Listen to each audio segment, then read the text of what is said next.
আমার দ্বারে দাঁড়িয়ে তুমি যখন বললে তোমার জীবন বেলা বয়ে যায়, পার ঘাটার মাঝে পারে দাঁড়িয়ে আছে, আমি ভাবেছি তোমার যদি জীবন বেলা বয়ে যায়, আমারও তো জীবন বেলা বয়ে যায়। তাই তোমাকে এক মুষ্টি তন্ডুল দেবার পর আমি আমার জমিদারিতে আর ফিরে যেতে পারলাম না। তুমি ছুটতে ছুটতে চলে যাচ্ছ দেখে আমি তোমার পাছু ছুটতে ছুটতে এসেছি। বন্ধু, আমাকে গ্রহণ করো, আমাকে গ্রহণ করো বন্ধু। বাবাজি, এ যে আমার সেই বন্ধু যে এতদিন আমার শত্রু ছিল, সর্বস্ব পরিত্যাগ করে আমারই শরণ নিয়ে আমার পাছু পাছু ছুটে এসেছে।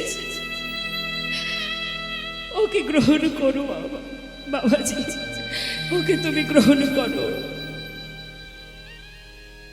দুইজনে মিলে বাবাজির কাছ থেকে মন্ত্র গ্রহণ করলেন, গুরুচরণে প্রণাম করলেন। দুই বন্ধু একসঙ্গে দাঁড়ে দাঁড়ে ভিক্ষা করে আর ভগবানের সেবা দেয়, সেবা দিতে থাকে। কিন্তু সাক্ষাৎ দর্শনের বাসনা মনে জেগে আছে। কবে পাবো তোমার দেখা প্রভু? নিজে হাতে সেবা দেয়, দাঁড়ে দাঁড়ে ভিক্ষা করে আর মনের বাসনা, একবার দেখা দাও, একটি বার দেখা দাও। কিভাবে ডাকলে তুমি আমায় দেখা দেবে, কৃপা করবে?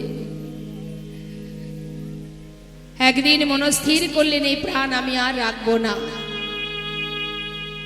যদি তোমার দেখা না পাই আমি আর বাঁচতে চাই না প্রভু। জীবনের এতগুলো দিন চলে গেল, একটি বার তোমার দেখা পেলাম না। আমি যমুনার জলে নিজেকে বিসর্জন করব। বলতে বলতে যাচ্ছে, এমন সময় পিছন থেকে জগৎ শেঠ বলে উঠলেন, বন্ধু, মরতেই যদি হয় তাহলে তুমি একা নও, আমাকে সঙ্গে করে নাও, আমিও তোমার সঙ্গে নিজেকে ত্যাগ করব। দুইজনে একসঙ্গে জলে যাও নামছে মা, যমুনার জলে। এদিকে তীরে দাঁড়িয়ে অনাদি আদি গোবিন্দ ভগবান কৃষ্ণচন্দ্র বৃন্দাবনে বালুরাশির উপরে দাঁড়িয়ে লালাকে ডাকছে, লালা, লালা। এমন করে নিজেকে বিসর্জন করো না, পিছন ফিরে একবার চেয়ে দেখো, ভগবান ত্রিভঙ্গ বঙ্কিমে দাঁড়িয়ে আছেন। আর এদিকে লালা যেই না পিছন ফিরে তাকিয়েছে, অনাদি আদি গোবিন্দকে দর্শন করে সর্বকারণের কারণ স্বয়ং পূর্ণ ব্রহ্মকে দর্শন করবা মাত্রই ছুটে গিয়ে চরণটা জড়িয়ে ধরলেন। আর যেই না চরণটা জড়িয়ে ধরেছে, জগৎ শেঠ আর লালা দুজনে গোবিন্দ চরণ পেল। জগৎ শেঠ বলে উঠলেন, দয়াময়, আজ তোমার দেখা পেলাম প্রভু, তোমার দেখা পেলাম বটে, কিন্তু তুমি একা কেন এলে? একবার যুগল হয়ে দাঁড়াও। রাধা গোবিন্দ যুগল হয়ে দাঁড়ালেন, আর লালা জগৎ শেঠ দুটি বাহু প্রসার করে বললেন, এসো প্রভু। চোখের সামনে নয়, আমরা তো সর্বদাই অহংকারে ডুবে থাকি, আমাদের দিয়ে কি হবে? ভিক্ষা হবে কি? দাঁড়ে দাঁড়ে ভিক্ষা করতে হবে, কারোর বাড়ি বাদ দিলে হবে না। কেমন? যাও, মুখে রাধা নাম করবে। এবার লালা প্রতিদিন কাঁধে ভিক্ষার ঝুলি নিয়ে দাঁড়ে দাঁড়ে ভিক্ষা করে মা। কিন্তু হঠাৎ একদিন বৃন্দাবনে তার স্ত্রী, তার পুত্র, তার কন্যার সঙ্গে দেখা হয়ে গেল। এমন সময় কাত্যায়নী দেখছে তার স্বামীর কাঁধে ভিক্ষার ঝুলি, যে কিনা মুর্শিদাবাদ জেলার মস্ত বড় জমিদার। আজ তার কাঁধে ভিক্ষার ঝুলি দেখে কাত্যায়নী এক দৃষ্টিতে তাকিয়ে আছে স্বামীর দিকে। স্বামীর কি হাল হয়েছে, যে কিনা এত বড় জমিদার, আজ তার কাঁধে ভিক্ষার ঝুলি। সহ্য করতে পারছে না, চোখে দেখতে পারছে না, বলছে, স্বামী তুমি ফিরে চলো, তোমার এই অবস্থায় এই বেশ আমি সইতে পারছি না। লালা বলে উঠলেন, কাত্যায়নী, কোথায় ফিরে যাব আমি? আমি তো আমার ঘরে ফিরে এসেছি, আমি আর কোথাও যাব না, আমায় যেতে বলো না। ছোট্ট ছেলে নারায়ণ বললেন, বাবা তুমি যদি আর ফিরে না যাও, তবে এতদিন যেখানে থেকে তুমি অনেক অর্থ উপার্জন করেছো, তার থেকে কিছু সংখ্যক অর্থ দিয়ে আমি যদি বৃন্দাবনে একটা মন্দির করে দিই, নিশ্চয়ই তুই যদি করিস আমার কোনো বাধা নেই। তার ছেলে নারায়ণ সুন্দর করে মন্দির নির্মাণ করলেন, যেটা আজও বর্তমান। যাবেন, দর্শন করে আসবেন।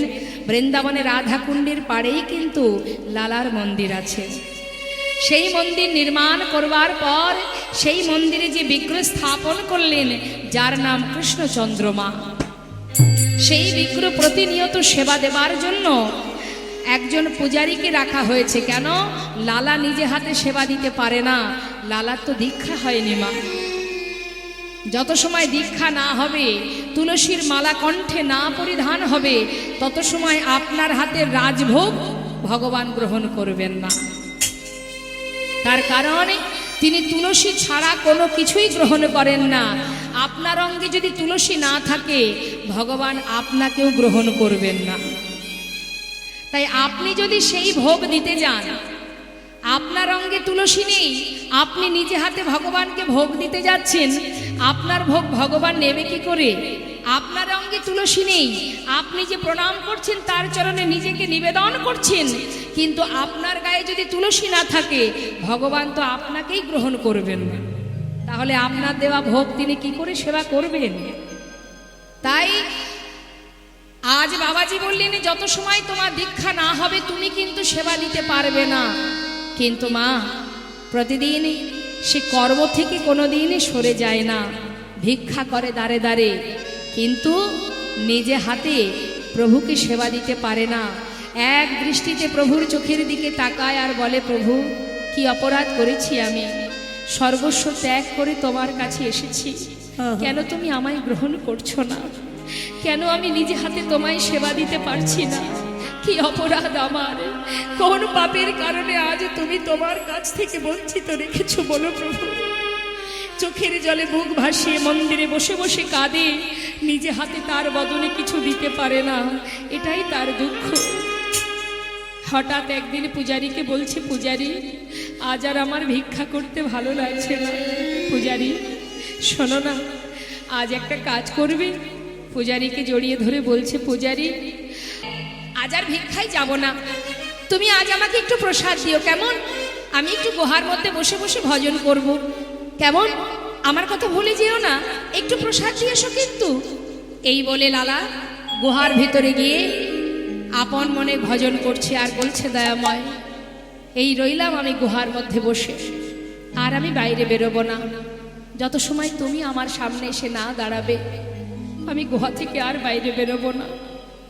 আমিও দেখতে চাই তুমি কত সময় আমার সামনে না এসে দূরে থাকতে পারো। বসে বসে ভজন করছে লালা, আর এদিকে মন্দিরে ভোগ নিবেদন করে পূজারী প্রসাদের পাত্র নিয়ে যখন লালাকে দিতে যাবে, হঠাৎ ঝড় বৃষ্টি শুরু হলো। সবই তো গোবিন্দের কৃপামা, ভক্তের বোঝা তো ভগবানই বহন করেন। তিনি যেই না ঝড় বৃষ্টি হয়েছে, আর কিন্তু প্রসাদ নিয়ে গুহার মধ্যে যেতে পারছে না পূজারী। তাই পূজারী কি করেছে, বারান্দায় প্রসাদের পাত্রটা রেখে বৃষ্টি থামার অপেক্ষায় বসে আছে। এদিকে হঠাৎ ভগবান করুণাময়, তিনি তাড়াতাড়ি করে পূজারী রূপ ধারণ করে সেই প্রসাদের পাত্রটা নিয়ে যাচ্ছেন প্রভু আমার ভক্ত সেবা দেবেন বলে। আহা, ভক্তের সম্মুখে গিয়ে দাঁড়াচ্ছেন, আর এদিকে আপন মনে চোখ বন্ধ করে লালা গুহার মধ্যে বসে বসে গোবিন্দের চরণে ভজন করছে। ভজন শুনতে শুনতে ভগবান ভক্তের সামনে এসে দাঁড়িয়েছে, কেমন ভাবে? পূজারীর বেশে। লালা কে?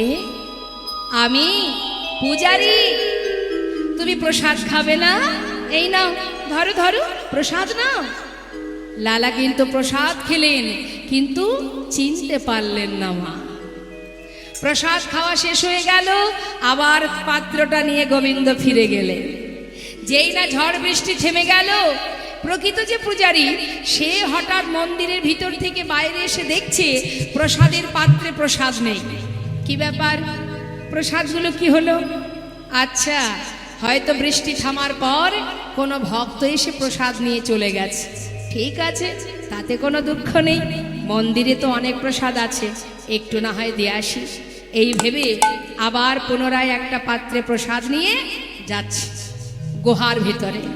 লালা কিন্তু বসে বসে ভজন গাইছে। মা এসে ডাকছে পূজারি, প্রকৃত যে পূজারি, লালা লালা।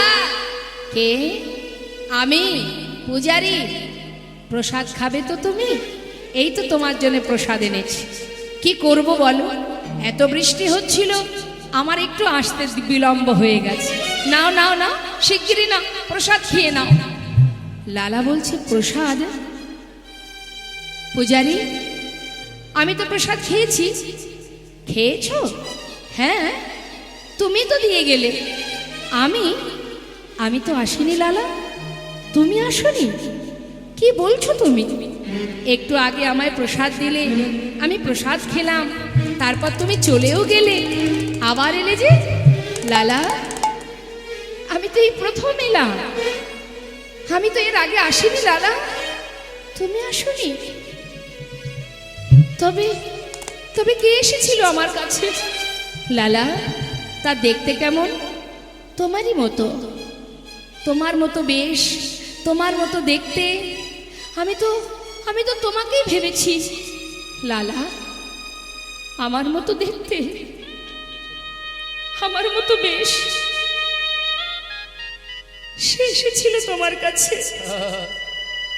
তুমি চিনতে পারোনি লালা, চিনতে পারলে না। এ তুমি কি করলে লালা, তুমি কি করলে?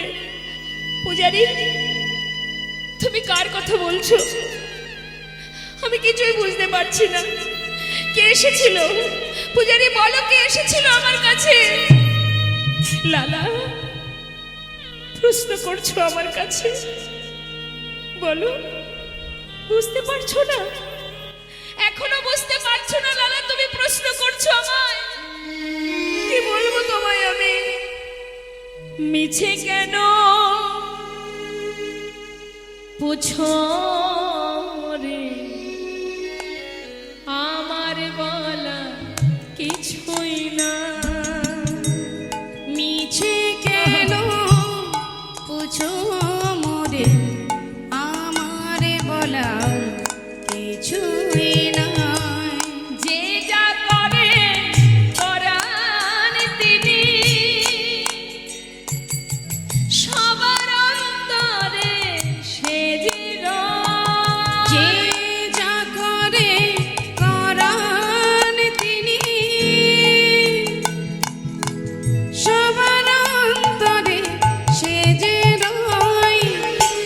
মিছে কেন বুঝো মোরে, আমার বলার কিছুই নাই। মিছে কেন বুঝো মোরে, আমার বলার কিছুই নাই। আমার বলার কিছু না, আমার বলার কিছু না, আমার বলা কিছু না। হে কৃষ্ণ, তুমি করুণা,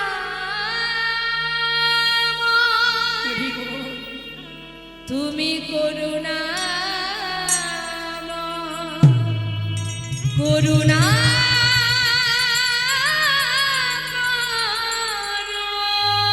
তুমি করুণাময়,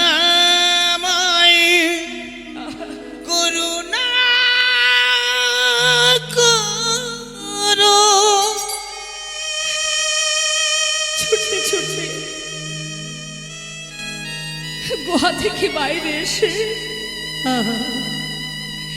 মন্দিরের ভিতরে প্রবেশ করে ভগবানের সম্মুখে দাঁড়িয়ে বলছে, দয়াময় বলো প্রভু, বলো, দেখাই যখন দিলে তবে কেন ছলনা করলে? কি অপরাধ আমার, কেন তোমার দেখা পেলাম না? আর কত কাঁদাবে তুমি? একটি বার বলো প্রভু, বলো না মরে। আছো কেন?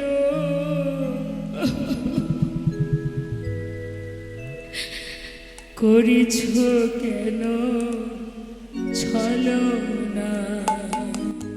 বলো না মোরে কাঁদাইছ কেন, করিছ কেন ছলো না? বলো না মোরে কাঁদাইছ কেন, করিছ কেন ছলনা? বলো না মোরে কাঁদাইছ কেন, করিছ কেন চলো না? অনেক কেঁদেছি আমি, কাঁদিতে পারি না। আমি অনেক কেঁদেছি,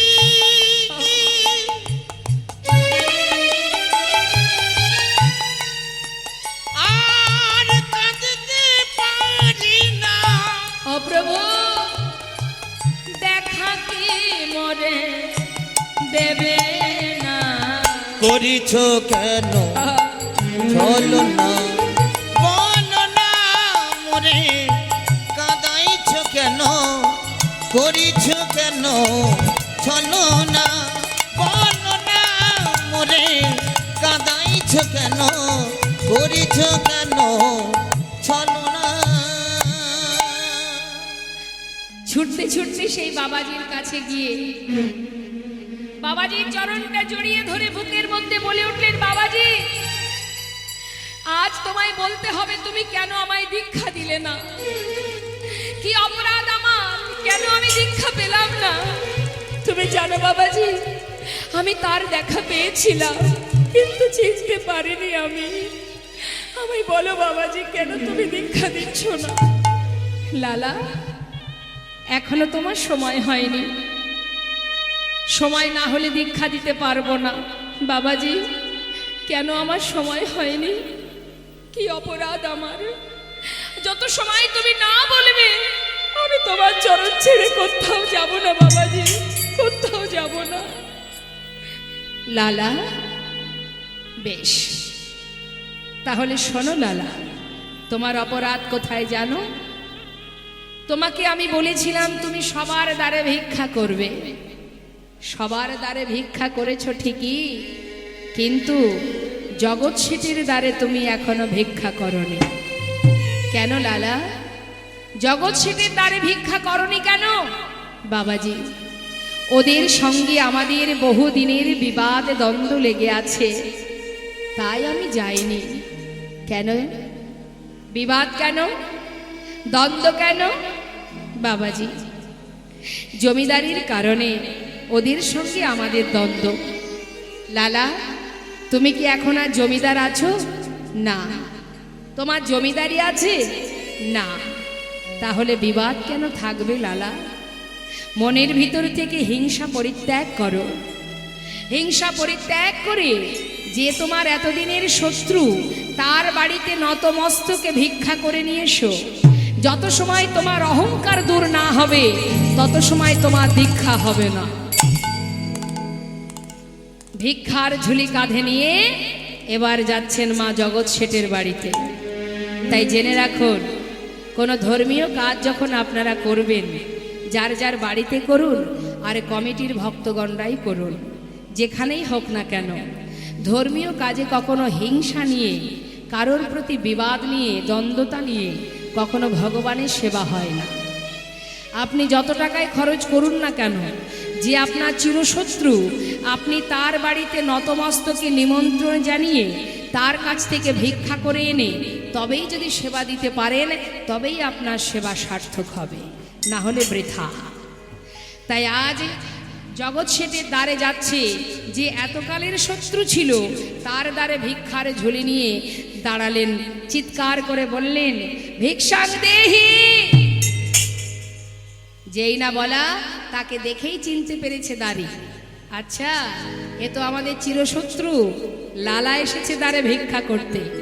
কোনো কথা না বলে দাঁড়ি কিছু দামি দামি রত্ন একটা পাত্রে নিয়ে ওই লালার সামনে এসে যখন লালার ঝোলায় দিতে যাবে, এমন সময় লালা বললেন, দাঁড়াও দাঁড়ি, আমি তোমার হাত থেকে ভিক্ষা নিতে পারবো না। যার জন্য আমার এই দ্বারে আসা, তাকে একবার নিয়ে এসো, অর্থাৎ তোমাদের যে জমিদার, আমি তার হাত থেকে ভিক্ষা নেব। আর তুমি যে ভিক্ষা দেবার জন্য এনেছো, এ তো আমি নিতে পারবো না। শোনো শোনো দাঁড়ি, আমি ধনের ভিখারি নয় গো, আমি ধনের ভিখারি নয়, আমি ধনের ভিখারি নই গো, আমি ধনের ভিখারি নই।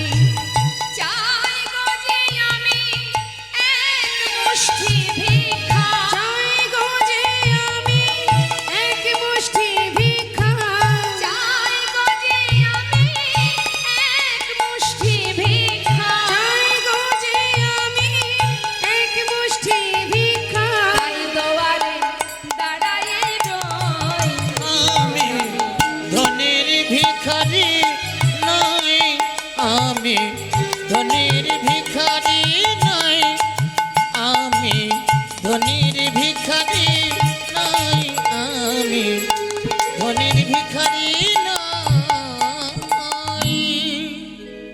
সঙ্গে সঙ্গে দাঁড়িয়ে ভিতর ঘরে গিয়ে জগৎ শেঠকে বললেন, বাবু একবার আপনি দাঁড়ে চলুন। কেন কেন যাব? আপনার চিরশত্রু লালা আপনার দ্বারে দাঁড়িয়ে আছে ভিক্ষা নেবার জন্য। সে কি বলো কি তুমি? আমার চিরশত্রু লালা এসেছে আমার দ্বারে? হ্যাঁ, সে আপনার হাত থেকে ভিক্ষা নিতে চাই বাবু, তাই একবার আপনি চলুন। জগৎ শেঠ ধীরে ধীরে সদর দরজায় এসে যেই না দাঁড়িয়েছে, মা দেখছে কি লালার গায়ে কৃষ্ণ নাম, বদনে কৃষ্ণ নাম, চোখে কৃষ্ণ প্রেমের বাড়ি, কাঁধে ভিক্ষার ঝুলি। তাই না দেখে জগৎ শেঠ তার মুখের দিকে এক দৃষ্টিতে তাকিয়ে জিজ্ঞাসা করছে, আজ যে বেশ পরিধান করে তুমি আমার সামনে দাঁড়িয়ে আছো, একটিবার সত্য কথা বলো, এটা কোনো ছলনা নয় তো? কোনো ছলনা নিয়ে তুমি আসনি তো? একবার আমায় বলো। করজোড়ে লালা বলে উঠলেন, বন্ধু না না, আসিনি আজ তোমার কাছে বন্ধু কোনো ছলনা, ওই ঘাটের মাঝি পার ঘাটাতে বসে ডাকছে আমার। বিদায় গৌর হরিবল।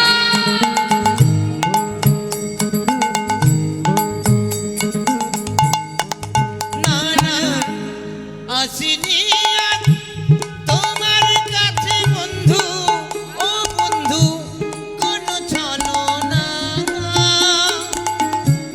ঘাটের মাঝি পার ঘাটতে ডাকছে আমার। বন্ধু গো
মুষ্টি অবন্ধু এক মুষ্টি গো, এক মুষ্টি দাও গো ভিক্ষা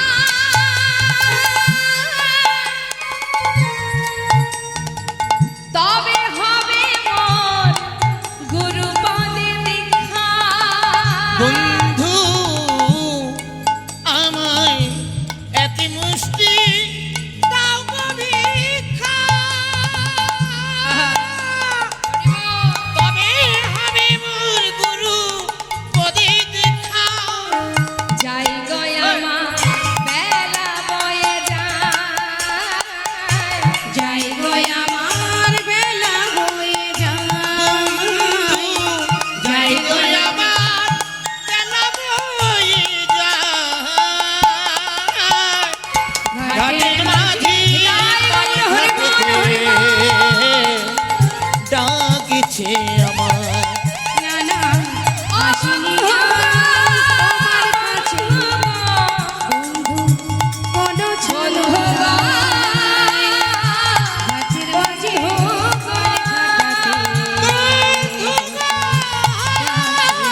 বন্ধু গো,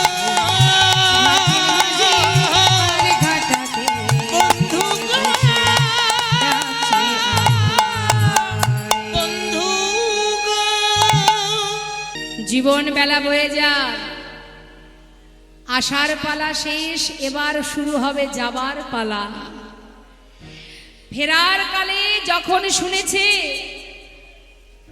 সঙ্গে সঙ্গে পালকি থেকে নেমে সেই রজক কন্যার কাছে ছুটে গিয়ে কন্যাকে জড়িয়ে ধরে বলছে, মা কি যেন বললি তুই, আর একটি বার বল, কি বললি আমায় একটি বার বল। বাবু আমি তো কিছু বলিনি, আমি আমার পিতাকে বলেছি বেলা যাই বাসনায় আগুনে দাও। না না, এ কথা তুই বলিসনি, এ কথা তুই বলিসনি, তুই ভুল বলছিস, আমি যে অন্য কিছু শুনলাম। বাবু অন্য কিছু? হ্যাঁ রে, এই তো তুই বললি বেলা যায় বাসনায় আগুনে দাও। আমি তো সেটাই শুনেছি মা, তুই যে বারবার বললি বেলা যায় বাসনায় আগুনে দাও। সত্য কথা রে, বাসনার পিছনে ছুটতে ছুটতে আমার যে মূল্যবান সময় চলে যাচ্ছে, কত সময় চলে গেল বিষয়ের মধ্যে ডুবে থাকতে থাকতে। আমার কামনা বাসনায় জীবনে বেলা বয়ে গেল রে মা। হরি বল। আর আমি থাকবো না, কি হবে থেকে, এখানে যে কিছুই নেই। আমি চলে যাব, আমি চলে যাব, সমস্ত কামনা বাসনায় আগুনে দিয়ে আমি জনমের মতো চলে যেতে চাই, আপন জনার কাছে ফিরে যেতে চাই। ধীরে ধীরে নিজের ঘরে ফিরে এসে তার কন্যা সুমতিকে বললেন, মা দে, মা দে, সারা গায়ে কৃষ্ণ নাম লিখে দে। বাবা কি হয়েছে তোমার? আমি জানি না, তবে মা এই বিষয় সম্পদ সবই থাকবে, তোরা থাক, এবার আমাকে বিদায় দে, আমি চলে যাই। আমাকে যে এবার ফিরতে হবে, নিজের ঘরে ফিরতে হবে মা, কিছুই আর চাই না আমি। ও মা, যারা প্রকৃত ভগবানকে ভালোবাসে তারা কিন্তু ইহজগতের সংসারের মধ্যে আবদ্ধ নেই। যেমন সরগোস্বামী, একবার চিন্তা করুন, জয়রূপ সনাতন ভট্ট রঘুনাথ, শ্রীজীব গোপাল ভট্ট দাস রঘুনাথ, নামাচার্য শিলা ঠাকুর হরিদাস, যারা সর্বস্ব পরিত্যাগ করে নামকে সম্বল করে কৃষ্ণচরণে গিয়ে সকলেই আশ্রয় নিয়েছে, গোবিন্দ কৃপা লাভ করেছে। জয় নিতাই। আর আমরা সংসারকে বেশি ভালোবাসি, তাই আমরা যেতে পারবো না। সংসারকে বেশি ভালোবাসি, কিন্তু আমরা বোকা, আমরা মূর্খ, তাই আমরা এখনো অনিত্য বস্তুকে নিয়ে আষ্টে পিষ্টে বসে আছি। এটা আমার, ওটা আমার করতে করতে দিন চলে যাচ্ছে। মহাজন বললেন, আমার আমার করো, বুঝিতে না পারো আমাতে কি আছে রত। কোন শক্তি বলে বেড়াই চলি, বলে কিসের অভাবে হয় দেহ পতন। দেহের মাঝে আছে প্রাণেরই সঞ্চার, তাহাতেই বলি আমার আমার, প্রাণ গেলে হবে সবাকার, সব নেশারি সকল। আজ যে সম্পদের মালিক তুমি, আজ যে রাজা কাল সে ভিখারি, কি তাই তো? আপনি কি জানেন আজ যে অহংকারে আমি বসে আছি, অহংকার শুধু অর্থে হয় না, বিভিন্ন কারণে অহংকার হয়। অনেকে দেখবেন রূপেরও অহংকার আছে, আছে না? রূপের অহংকার, টাকার অহংকার, বিভিন্ন রকমের অহংকার হয়। তা অহংকার করে লাভ নেই। আজ যে তুমি রাজা কাল ভিখারি, কখন যে তোমায় ভগবান সর্বস্ব কেড়ে নেবে তুমি জানো না। তার একটা ছোট্ট প্রমাণ আপনাদের বলি মা, শুনুন। এগুলো শুধু শুনলে হবে না, এগুলো হৃদয় মাঝে, অন্তর মাঝে বসাতে হবে। প্রত্যেকটা কথা হৃদয়ঙ্গম করতে হবে, না হলে কোনোদিন এই অন্ধকার থেকে আলোর পথ আমরা খুঁজে পাব না। কথাগুলো কি বলছে শুনুন। যিনি মস্ত বড় রাজা, যার নাম, যিনি অযোধ্যার রাজা, এই অযোধ্যার রাজা যিনি হরিশ্চন্দ্র, তিনি মস্ত বড় রাজা হয়ে একদিন সর্বহারা হয়েছিলেন মা। কিভাবে? এই হরিশ্চন্দ্র তিনি প্রতিদিন বনে যেতেন মৃগয়া করতে। এদিকে কি হচ্ছে দেখুন, বিশ্বামিত্র মুনি একটা ফুলের বাগান তৈরি করেছে, আর সেই বাগানে খুব সুন্দর ফুল ফুটে আছে, এবং ওই রাস্তা দিয়ে যে যায় সে ওই একটা করে ফুল তুলে নেয়। তাই বিশ্বামিত্র মুনি দেখছে যে বাগান থেকে সব ফুল তুলে নিচ্ছে, তাহলে এক কাজ করি, প্রত্যেকটা ফুলে আমি মন্ত্রপুত করে রাখবো, যে ফুলে হাত দেবে সেই ফুলে বাধা পড়ে যায়। এবার বিশ্বামিত্র মুনি কি করেছে, প্রত্যেকটা ফুলে মন্ত্রপুত করে রেখেছে যাতে কেউ হাত দিতে না পারে, আর হাত দিলেই কিন্তু সে ফুলের মধ্যে বাধা পড়বে। ঠিক তার পরের দিন কি হলো মা, ওই রাস্তা দিয়ে যে যাচ্ছে, যেই না ফুলে হাত দিচ্ছে ফুলের মধ্যে বাধা পড়ছে। এদিকে অযোধ্যার সম্রাট রাজা হরিশ্চন্দ্র তিনি যাচ্ছেন বনমাঝে মৃগয়া করতে। যাবার কালে ফুলের মধ্যে অনেক রমণীকে বাধা থাকতে দেখে তিনি নিজের ক্ষমতা দিয়ে তিনি তাদেরকে উদ্ধার করেছিলেন। এই যে উদ্ধার করেছিলেন, বিশ্বামিত্র মুনির অনুমতি ছাড়া তিনি এই কর্ম করেছিলেন বলে বিশ্বামিত্র মুনি তিনি রাজদ্বারে এসে রাজাকে বলেছিলেন যে শোনো হরিশ্চন্দ্র, তুমি আমার অনুমতি ছাড়া যে কর্ম করেছো এর জন্য তোমাকে সাজা পেতে হবে। তা সাজাটা কি দিয়েছিলেন মা? বললেন, যে রাজ্যের রাজা তুমি, যে অহংকারে বশীভূত হয়েছো তুমি, তুমি আমার কাছ থেকে অনুমতি না নিয়ে কর্ম করেছো, তাই তোমার সাজা এটাই, তোমার এই রাজ্য আমাকে দান করে দাও। হরি বল। গুরুবাক্য লঙ্ঘন না করে সঙ্গে সঙ্গে রাজ্য দান করে দিলেন। দান করে দিয়ে নিজের স্ত্রীকে নিয়ে আর সন্তানকে নিয়ে পথে এসে দাঁড়ালেন। যেই না পথে এসে দাঁড়িয়েছে, সঙ্গে সঙ্গে রাজা হরিশ্চন্দ্র তিনি বলে উঠলেন, আহা, যে আমি আমার বলতে যা কিছু ছিল সবই আপনাকে দিয়েছি, এবার আমার মুক্ত করে দিন। দাঁড়াও, এখনো সময় হয়নি। বিশ্বামিত্র মুনি বললেন, দান করেছো কিন্তু এখনো তো দক্ষিণা দাওনি, দক্ষিণা দাও।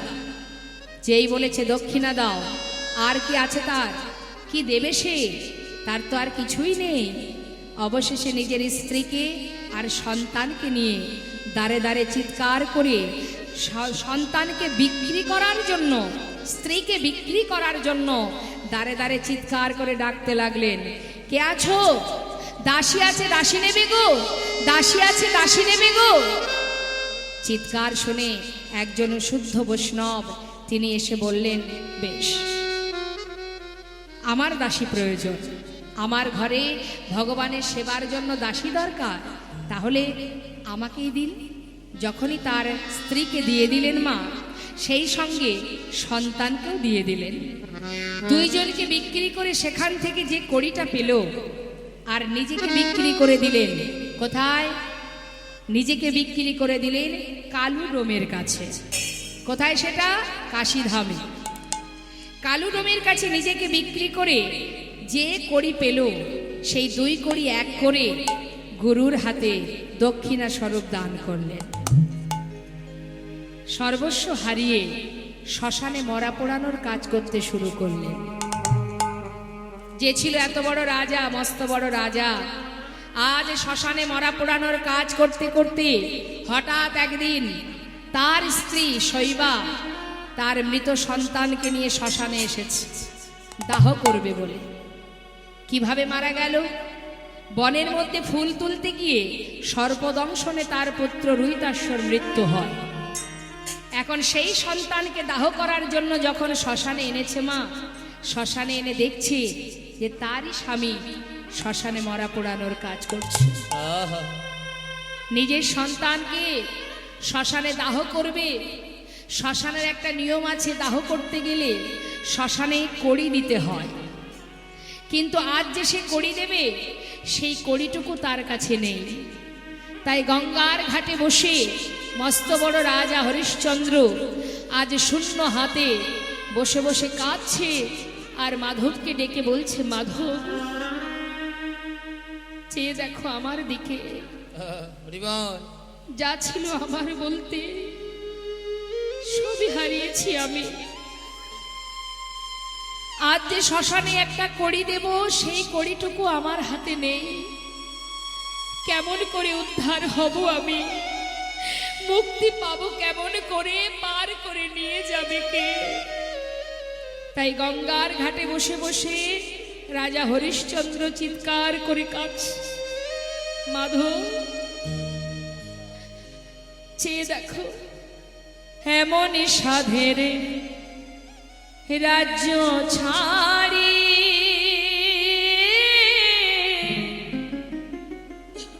মাধবে হলাম আমি দিন ভিখারি গো। ওকে মাধব রে,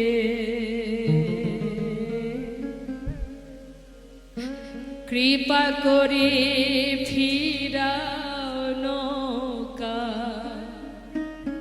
পার করে না। ওগো এমন সাধের রাজ্য ছাড়ি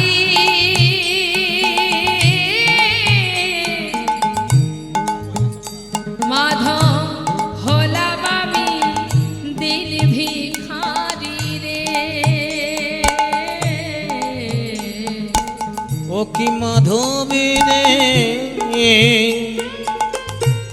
কৃপা করে ফিরাও নৌকা পার করে দাও। চেয়ে দেখো মাধব পুবের বেলা গেল গড়ি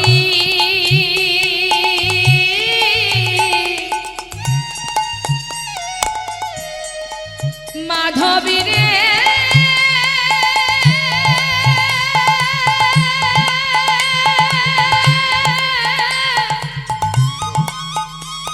ও মাধবী রে, মাধবী রে, ও মাধবী রে, ও মাধবী রে, মাধবী রে, মাধবী রে, মাধবী রে। পুবের বেলা গেল গড়ি মাধব নাই গয়ামা পারের কড়ি রে। মাধব রে, কৃপা করি ফিরাও নৌকা পার করে না। মাধব রে, কৃপা করি ফিরাও নৌকা পার করে না। সর্বস্ব পরিত্যাগ করে শূন্য হাতে গঙ্গার ঘাটে বসে আজ মাধবের কৃপা লাভ করবার জন্য মাধবের শরণাপন্ন হলেন। ঠিক তেমন আজ লালাও মা জীবনের যা কিছু ছিল সব ত্যাগ করে দিয়ে কৃষ্ণ ধনে ধনী হবার জন্য সারা গায়ে কৃষ্ণ নাম লিখে তার কন্যাকে বলেন, সুমতি সর্বস্ব রইল মা, তোর মায়ের কাছেও আমি আর দেখা করতে চাই না, তাহলে আমার কৃষ্ণ ভজনের বাধা সৃষ্টি হবে। তাই সর্বস্ব ত্যাগ করে বিদায় নিয়ে মদনে কৃষ্ণ নাম, সারা গায়ে কৃষ্ণ নাম গাইতে গাইতে চললেন বৃন্দাবনের পথে। হরিবল হরিবল। বৃন্দাবনে যখন এসে পৌঁছালেন মা, 1 মাস 2 মাস কেটে গেল। বৃন্দাবনে এসে পৌঁছালো তখন রাত্রি অর্থাৎ অন্ধকার হয়ে গেছে। গোবিন্দ কুণ্ডের তীরে রাত্রিটা অতিবাহিত করার পর সকাল হতে না হতে দেখছে সমস্ত ব্রজমাইরা মাথায় করে একটা করে ডালা সাজিয়ে সারিবদ্ধ হয়ে সবাই যাচ্ছে। লালা চিৎকার করে ডাকছে, ও ব্রজবাসী, ব্রজবাসী তোমরা সবাই যাচ্ছ কোথায়? বাকি বিহারীর ভোগ লাগাতে। আমায় একটু নিয়ে যাবে? কেন নিয়ে যাব না, চলো আমাদের সঙ্গে। তবে শোনো, এইভাবে গেলে হবে না, আমরা যা গাইতে গাইতে যাব তুমিও শুনে শুনে আমাদের সঙ্গে গাইতে গাইতে যাবে। বেশ তাই হবে। লালা পাচু পাচু যাচ্ছে আর ব্রজমাইরা গাইতে গাইতে যাচ্ছে। কি গাইছে? রাধে রাধে রাধে রাধে রাধে রাধে বল বল। আমরাও তো সবাই বৃন্দাবনে এসে পৌঁছালাম। লীলার সাথে সাথে আমরাও তো যাচ্ছি, তাই তো? হ্যাঁ, কোথায় আছি এখন আমরা? লীলা শ্রবণ করছেন তো, তাহলে মনটা লীলার সাথে সাথে যাচ্ছে তো। হ্যাঁ, তাহলে এখন বর্তমানে আছি কোথায়? বৃন্দাবনে। তাহলে বৃন্দাবনে রাজার নাম করতে হবে। সবাই মিলে হাত তুলে।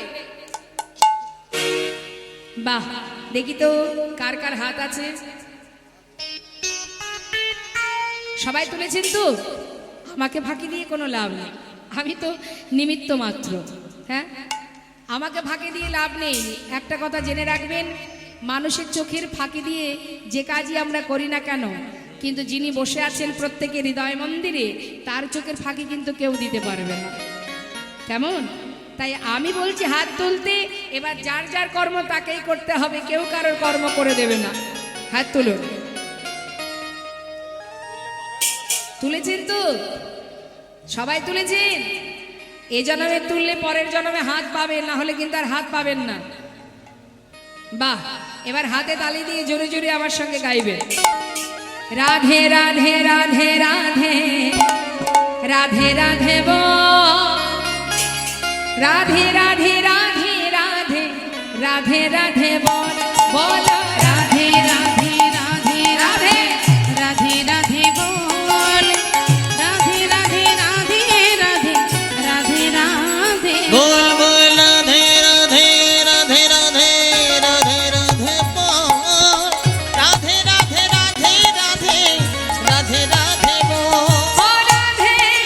রাধে রাধে রাধে রাধে বল রাধে রাধে রাধে রাধে রাধে রাধে বল রাধে রাধে রাধে রাধে রাধে রাধে বল রাধে রাধে রাধে রাধে রাধে রাধে বল রাধে রাধে রাধে রাধে রাধে রাধে বল রাধে রাধে রাধে রাধে রাধে রাধে বল রাধে রাধে রাধে রাধে রাধে রাধে বল।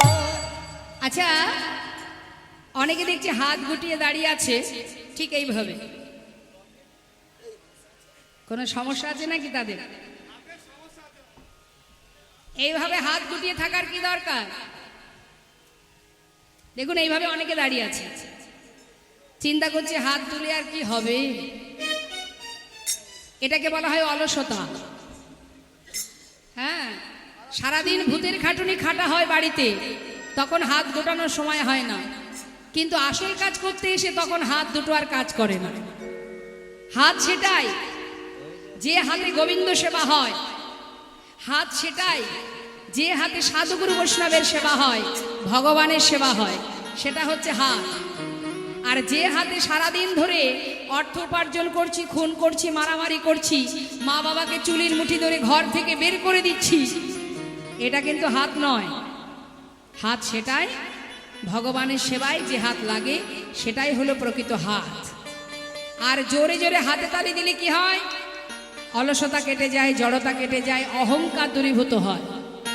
অনেকে দেখবেন হাতে তালি দিতে গেলে বড্ড কষ্ট হয়, দেয় না অনেকে হাতে তালি দেয় এইভাবে তো। হ্যাঁ, তার মানে কেন বলুন তো এইভাবে হাতে তালি দেয়? এই জন্যই হাতে তালি দেয় এইভাবে। জোরে হাত তুলে যদি হাতে তালি দেওয়া হয়, মান সম্মানে লেগে যাবে। দু হাত তুলে হাতে তালি দিলে লোকে বলবে কি? আমার এই আছে, ওই আছে, আমি কোটি টাকার মালিক, আমার বিষয় সম্পদে পরিপূর্ণ। আমি যদি হাতে তালি দিই তাহলে লোকে বলবে কি? এই হচ্ছে চিন্তা। কিন্তু বাড়িতে যদি বাচ্চার জন্মদিন হয়, বাড়িতে নিজের সন্তানের জন্মদিন হলে বাচ্চাকে খুশি করার জন্য তখন দেখবেন সেই মন্ত্রী মশাই, সেই রাজা বাবু, সেই অর্থশালী ব্যক্তি, সে কি করবে? জোরে জোরে হাতে তালি দেবে, হ্যাপি বার্থডে। এই কীর্তনে আসলেই যত জ্বালা, ভগবানের নাম করতে এসে বড্ড কষ্ট। এখানে লজ্জা কাজ করে, অলসতা কাজ করে, সব রকমের সমস্যা এখানেই দেখা দেয়। ঘুম আসে। কিন্তু জেনে রাখুন, এখানে যে কর্মটুকু আপনি করছেন এটা সম্পূর্ণ আপনার নিজের কাজ, এর ভাগ কেউ নেবে না। যাকে চোখে দেখতে পাননি তার কথা শোনার জন্য আপনারা পাগলের ন্যায় ছুটে এসেছেন। ভাবা যায় মা, হৃদয় মাঝে ভক্তি আছে, কিন্তু সেই ভক্তিটা কাজে লাগাতে হবে তো। হ্যাঁ, সবার মধ্যে শুদ্ধ ভক্তি আছে, ভক্তিটা কাজে লাগান। কর্ম যদি করতে হয় গোবিন্দের কর্ম করুন, অন্য কর্ম যা করছেন করুন, কিন্তু ভগবানের কর্মের সময় কৃপণতা, অলসতা এগুলো রাখতে নেই।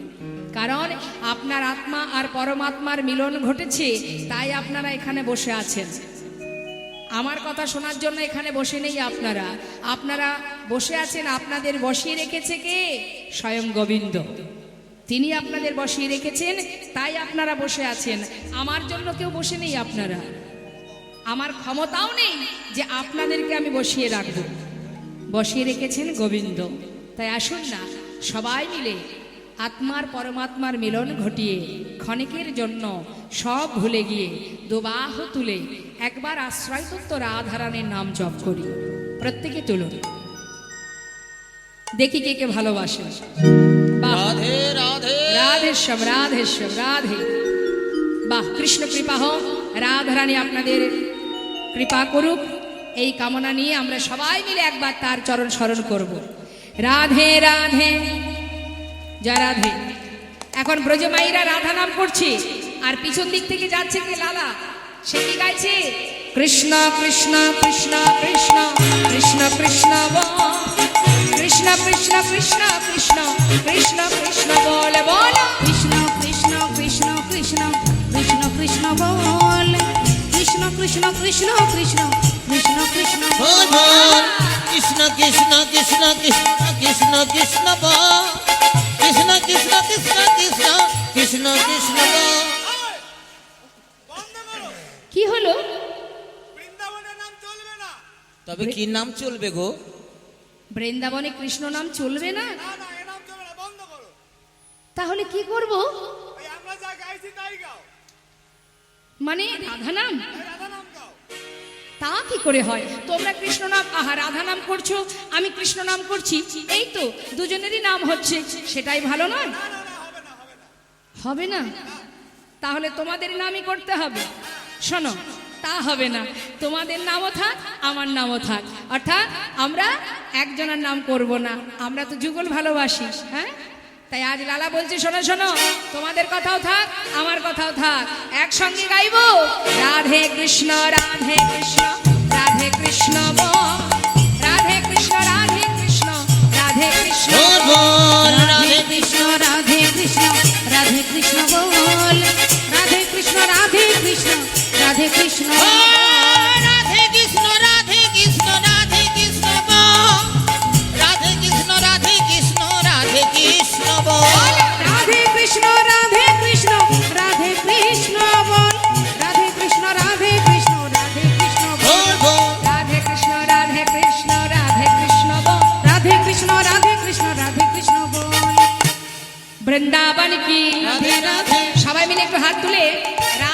বলবেন বা রাধে কৃষ্ণ বলবেন, আর আমি এক একটা জায়গার নাম বলবো।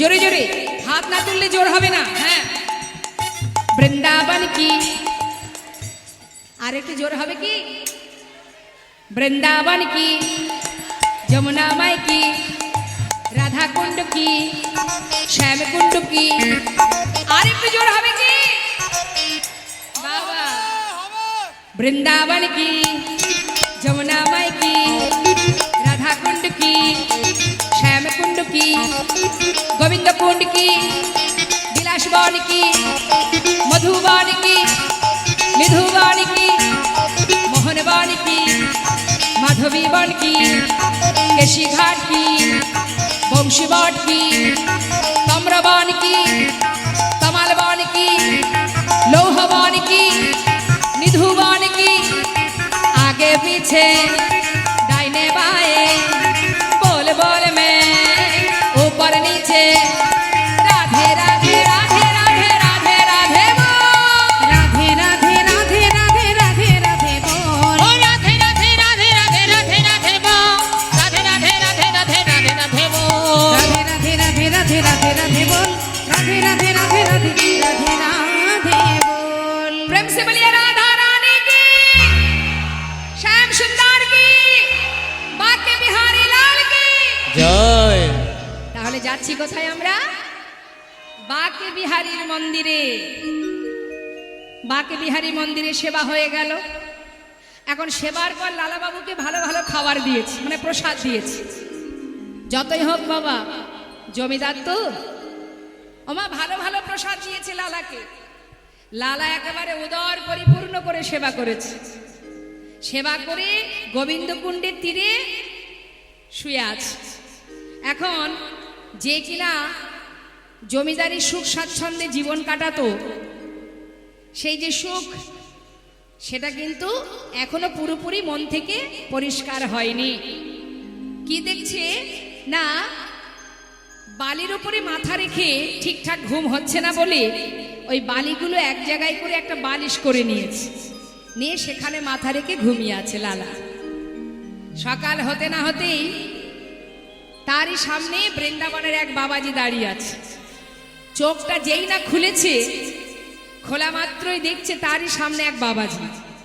করজোড়ে লালা জিজ্ঞাসা করছে, বাবাজি আপনি কি এই বৃন্দাবনে থাকেন? হ্যাঁ। বাবাজি আপনার পরিচয়? পাশের থেকে এক ব্রজবাসী বলে উঠলেন, উনি হলেন এই বৃন্দাবনের কৃষ্ণদাস বাবাজি।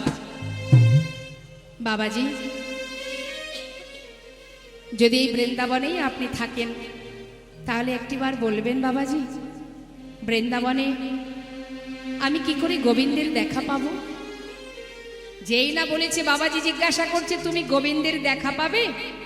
দেখা পেতে চাও? তোমার পরিচয় কি? আমার নাম লালা। লালা? দাঁড়াও দাঁড়াও দাঁড়াও দাঁড়াও, তুমি কি সেই মুর্শিদাবাদের জমিদার? বাবাজি আমি ছিলাম জমিদার, এখন আর জমিদার নই। আচ্ছা, আমি সব ত্যাগ করে বৃন্দাবনে এসেছি শুধুমাত্র গোবিন্দের কৃপা পাবার জন্য। আচ্ছা শোনো, বালি দিয়ে বালিশ তৈরি করে ঘুমিয়ে আছো, সেই জমিদারি সুখ স্বাচ্ছন্দ্য এখনো ভুলতে পারোনি লালা? কি করে গোবিন্দের দেখা পাবে বলো? সঙ্গে সঙ্গে মুষ্টাক হাতে সেই বিছানার মানে সেই বালিশটা ভেঙে ফেললেন। বাবাজি এবার তো বলো, কি করে তার দেখা পাবো? লালা তোমার কি দীক্ষা হয়েছে? না, দীক্ষা না হলে কখনো গোবিন্দের দেখা পাওয়া যাবে? আগে তো দীক্ষা গ্রহণ করতে হবে। এখানে যত ভক্ত আছে সবারই মন্ত্র গ্রহণ হয়েছে তো? নিয়েছেন তো? প্রত্যেকে ঠিকঠাকভাবে গুরুর যে মন্ত্র সেটা জপ করবেন এবং গুরু কৃপা লাভ করার জন্য প্রতিনিয়ত গুরুচরণ স্মরণ করবেন, আর যে মন্ত্র তিনি দিয়েছেন নিয়মিতভাবে জপ করবেন, তবেই কিন্তু কৃপা লাভ হবে। হ্যাঁ, এখন যেই না বলেছি গুরু কৃপা দরকার, না হলে গোবিন্দের দেখা পাবে না, সঙ্গে সঙ্গে লালা ছুটে গিয়ে সেই বাবাজি চরণটা জড়িয়ে ধরলেন। জড়িয়ে ধরে বলছেন, সাধুর চরণ ধরি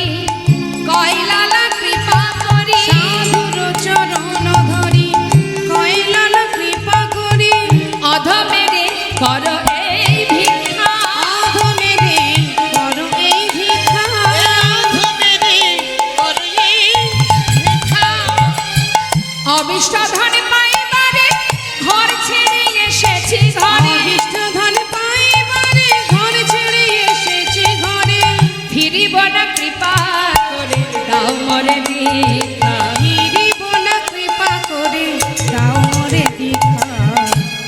আমি আর তো ঘরে ফিরব না গো, আর তো ঘরে ফিরব না না না না আর তো ঘরে ফিরব না গো, ঘর ছেড়ে এসেছি ঘরে আর তো ঘরে ফিরব না গো। ঘর ছেড়ে এসেছি ঘরে আর তো ঘরে ফিরব না গো, ফিরব না কৃপা করে দাও মোরে দীক্ষা। ফিরিব না কৃপা করে দাও মোরে দীক্ষা। কি বললেন? আপনার চরণ শরণ নিলাম, এবার আপনি আমাকে মন্ত্র দিন। বাবাজি বললেন, লালা দীক্ষা বললেই তো দীক্ষা দেওয়া যাবে না, তার জন্য উপযুক্ত সময়ের প্রয়োজন। এখনো তোমার সময় হয়নি, সময় হলে আমি নিজে এসে তোমায় দীক্ষা দিয়ে যাব। বাবাজি তাহলে আমি করবটা কি? পারবে? আজ আমি যা বলবো সেটা করতে পারবে? কেন পারবো না? একবার বলেই দেখো, যা বলবে আমি তাই করব। লালা যদি তুমি সত্যিই পারো তাহলে শোনো, আজ থেকে মন্দিরে মন্দিরে প্রসাদ পেয়ে আর এই বালির বিছানা করে ঘুমিয়ে ঘুমিয়ে দিন কাটালে হবে না। বৃন্দাবনে এসে গোবিন্দের দেখা পেতে গেলে তোমাকে কর্ম করতে হবে। কি কর্ম? নাও একটা ভিক্ষার ঝুলি হাতে দিয়ে বললেন, লালা ধরো ধরো লালা ভিক্ষার ঝুলি কাঁধে, আরে ধরো ধরো লালা ভিক্ষার ঝুলি কাঁধে, ফিরে এসো দ্বারে তুমি ধরো ধরো লালা,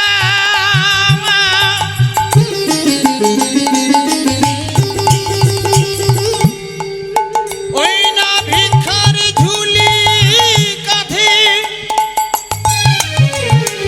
তুমি ঘুরে এসো দ্বারে শোনো, ভিক্ষার ঝুলি কাঁধে নিয়ে দাঁড়ে দাঁড়ে ভিক্ষা করবে। আর কি করবে?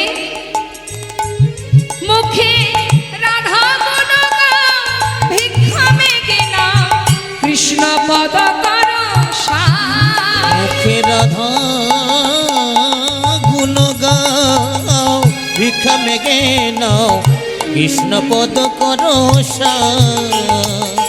দাঁড়ে দাঁড়ে ভিক্ষা মেগে আনো, দাঁড়ে দাঁড়ে ভিক্ষা মেঘে আনো, আরে রাধা রাধা নামে করো, দাঁড়ে দাঁড়ে ভিক্ষা মেঘে আনো, রাধা গুণগান ভিক্ষা মেঘে নাও, কৃষ্ণ পদ করো সার। ওই না রাধা গুণ গাও, ভিক্ষা মেগে নাও, কৃষ্ণ পদ করো সার।